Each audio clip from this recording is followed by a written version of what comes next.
Suite à sa politique de protectionnisme et d'unilatéralisme, l'administration américaine met en exécution sa menace d'imposer des taxes de 10% sur 200 milliards de dollars d'importations chinoises à partir de ce lundi 24 septembre.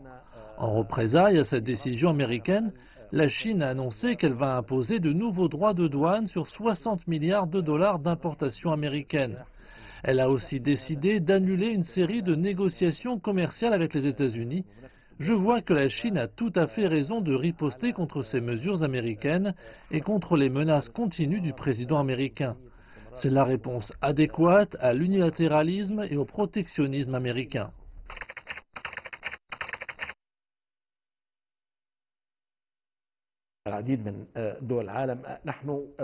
Dans ces conflits commerciaux, tout le monde est perdant. Ces tensions vont affecter le commerce international et vont ralentir la croissance économique mondiale, ce qui va influencer négativement l'économie de tous les pays, notamment les pays en voie de développement. Ces décisions américaines s'opposent au droit international et aux accords et principes de l'Organisation mondiale du commerce.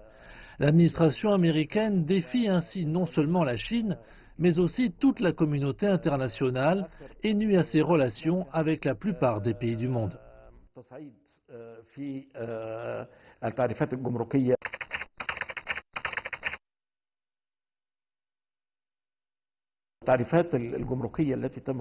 Les États-Unis vont sans doute regretter les conséquences de ces tensions commerciales.